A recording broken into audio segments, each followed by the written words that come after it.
Hey, it's Ian here. So we're going to go through this lead generation strategy for mortgage brokers I've got here in this flowchart. We're going to look at some examples, go through each piece. There's a post you can find on my blog as well. There's a link to it in the description underneath this video. And you can also request a copy of this flowchart as well as the PDF of the post, which is like 3,000 words long. It's like almost a small book on the post, which walks through all this too, so you could get started on your own. So let's hit it. So we've kind of got two steps to our strategy here. First one over here we're looking at is Google AdWords for search. Most people are probably familiar with this because Google makes all their money from search ads.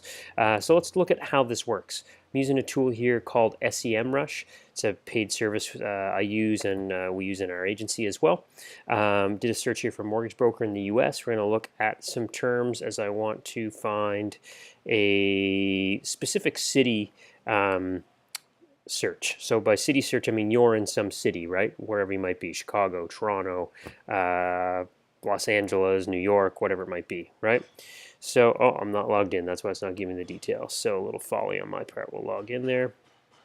This is a paid tool. You can use it for free, I think 5 searches a day or something like that. It's worth subscribing to if you're going to set up an AdWords campaign at first, because there's just so much detail here. So here's some like mortgage broker Las Vegas, right? Or what else we got here? Mortgage broker Denver, Los Angeles, right? You get the idea, right? So I'm in Canada. I'm going to use, let's use Calgary, right, as an example. So if I go mortgage broker Calgary, we're going to see a couple things pop up here. We're going to see ads, 4 ads at the top. Then we're going to see the map. Then we're going to see organic listings, which are the free listings. Then we're going to see more ads. So idea here is you're advertising on specific words that have to do with your geographic area. So you don't want to advertise on mortgage broker or mortgages. You want to advertise on mortgage broker Calgary or mortgage broker Chicago or mortgage broker whatever it might be, right? Just some people in the office here. Sorry for the extra noise behind me. So and you want to drive people that are searching for that to a specific page on your website. We call them landing pages, but the idea is you just want to have a page that talks a little about you, about the rates and the lenders you work with and things like that.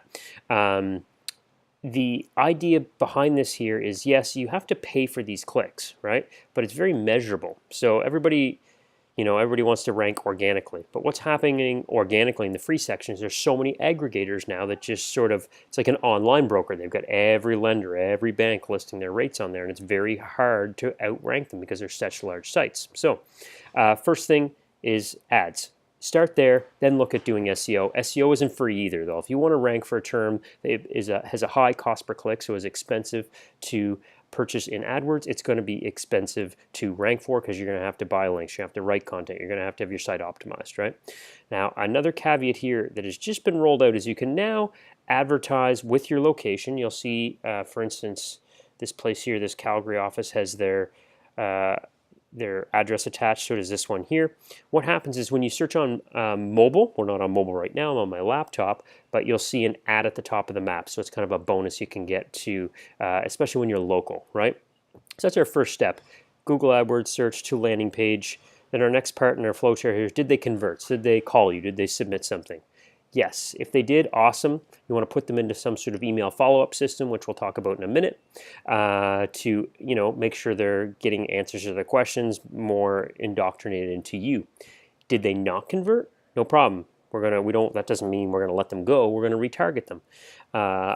Quick definition of retargeting. If you haven't heard about it, I've got some articles on my site about it. You can check it out. But the idea is you build an audience of people who have recently visited your website. So there's little pieces of code from Facebook and Google that you put on your site, and that allows you to build an audience of the folks who have been to your site and show them ads on Facebook or show them ads through Google Display or a bunch of places. We can get into it in another video. And basically you're able to do brand awareness ads, so maybe just a banner that lets them know your brand, maybe a picture of you, whatever it might be. Special offer ads, so if one of your lenders has a great deal going on right now, you can show that banner ad to them with the special rates or special offer. Educational content, so if you've got a really great video or blog post you've written which compares maybe variable versus fixed versus open-ended mortgages and things like that, you can show them that ad. You can really build up your authority to this audience of people so that when they're ready to take action, you're the person they want to go to. All right, so that's step one, AdWords. Next step here is, let's skip over the Facebook and let's go to GDN, acronym for Google Display. Now, Google Display, I've got something open here already, has, this is Google AdWords Display Planner. What this lets me do is, Google's got this cool thing there called in-market audiences, right? So, if I go interests, see this in-market audiences, mortgage. So, what is this? First off, it's an audience of people that there's a ton. It says they've got about 10 billion impressions a week between US and Canada, which is huge. But who falls into this? People based on their search history and the websites they visited recently fall into this audience. So Google knows a ton about us, as does Facebook. You don't get the person's name and email, their phone number, but there's this basket of people that, based on their search history, the websites they visited, the things they typed into Google, they consider they're in market, so they're shopping for a new mortgage right now. And they give you access to it through their Google, through the AdWords platform. What does this mean? This means that you can run ads to these people in a variety of different ways. The most popular way is to use the Google Display Network. So the Google Display Network, I've got CNN open here. See this banner ad here? This is actually one of ours. I'm being retargeted myself with one of our clients from our agency.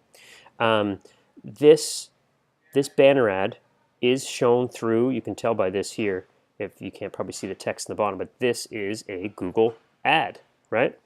And this is being served through Google, and CNN would make a share of the revenue if I click on it, but you can target people on CNN anywhere in the world.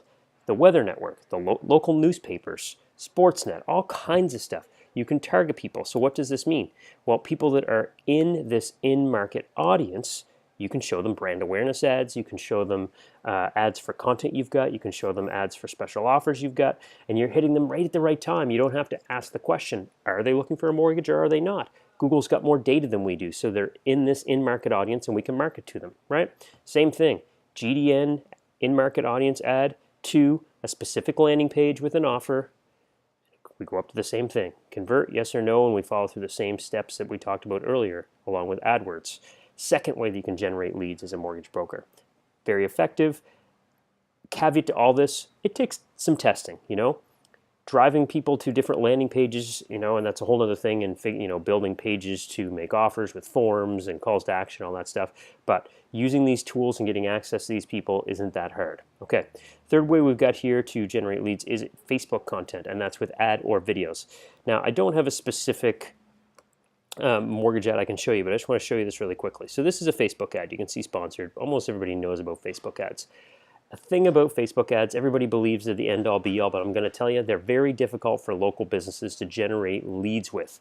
Reason being is people aren't on Facebook to take action.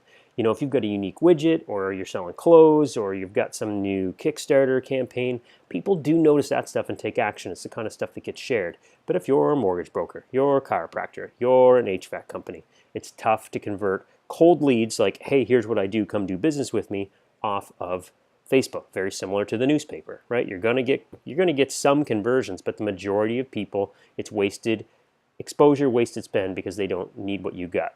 So what I recommend is we create an educational piece of content. I mentioned it earlier, maybe something like a video that compares different types of mortgages, or if there's just been a recent change in rates, or something that you get asked a lot of. So you talk to new prospective mortgage clients every week. What are the common questions you get asked? Answer those, write an article about it, create a video about it, just like we're doing right here, and put it up on Facebook. The people that engage with that video or click and read that blog post, you can retarget. You can make an audience of them. So you're basically segmenting everybody.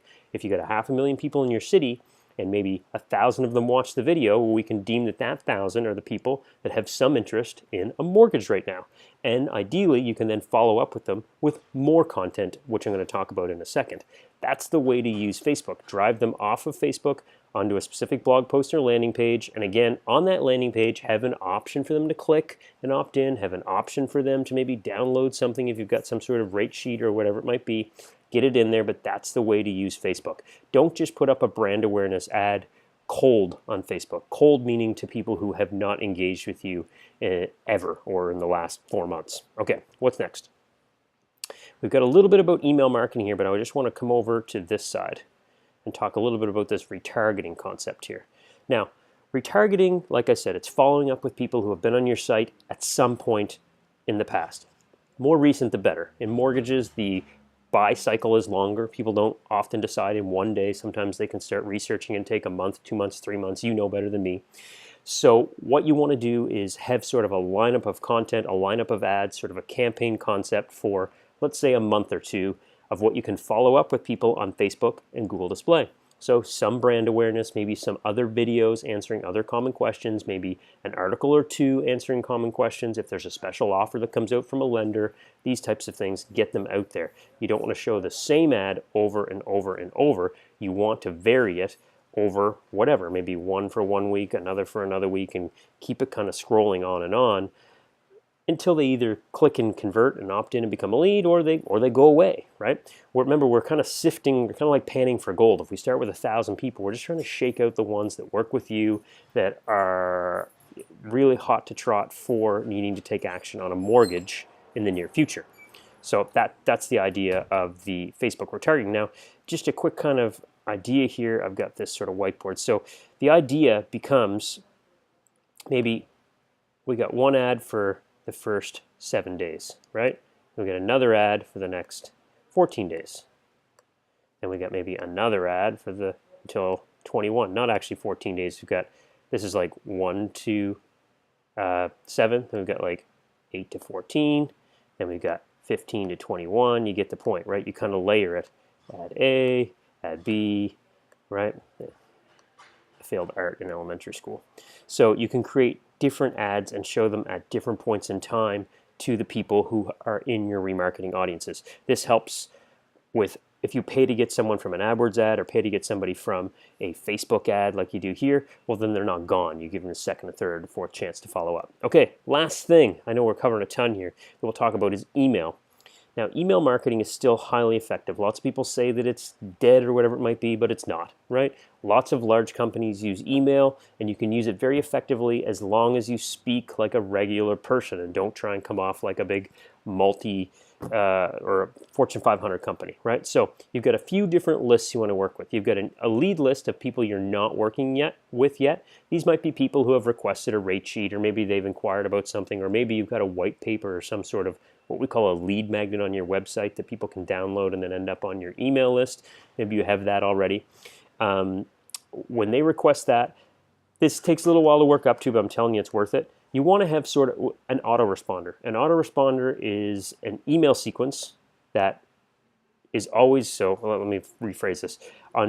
You might have 10 emails, you might have 20 emails, you might have 30 emails. Let me go back to this fancy. You might have email 1, 2, 3, 4. So, and let's say that they go out once a day. So if I sign up to your email list today, I get email 1, tomorrow I get email 2, tomorrow I get email 3. But if my brother signs up to your email list 2 days from now, well, 2 days from now he gets email 1, then 3 days from now he gets email 2, 4 days, right? So you've got an automated sequence which looks like you're kind of sending it, on your own, but the email software takes care of that. So you want to work up to a really long sequence, maybe 26 to 52 weeks. You could send them bi-weekly, weekly. Some people will send them daily, but the idea is to come up with emails which offer value, offer education, answer common questions, help position you as an authority, and get those in an autoresponder that goes out after people request info. You can add their email to the list, and that just kind of puts them on autopilot, and they keep getting touched, and reminded that you're there, helping show that you have the answers to their mortgage-related questions. On top of that, when news comes up or frequent events come up that need to be shared, you can send a broadcast message, which is just a one-off message that's sent at the time you write it to that whole list. So that's one way. Email list of working leads. These are people that you're basically, they want a quote, or you're sitting with them already and working down through trying to find them a mortgage.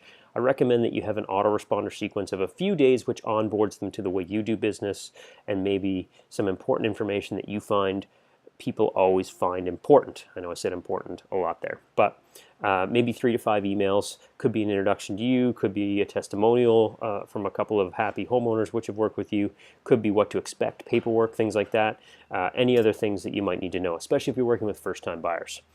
And then we've got your email customer list. These are people who you've done and written business with already. Idea behind this is you want to have regular frequency of sort of following up with them to stay in touch. They may not need you for another 2 years, 3 years, 5 years, but they're a referral source right now. So sending them news when it comes up, interesting facts and information which they might find useful for their home, their mortgage, whatever it might be.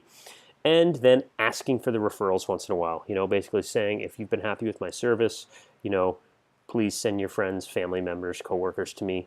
Depending on where you're at, if you're allowed to remunerate for a referral, whether it's like a coffee card or a Visa gift card or an iTunes card or an Amazon card, that can go a long way so people know that you really value their referral. So that's a quick overview of a lead generation system for mortgage brokers.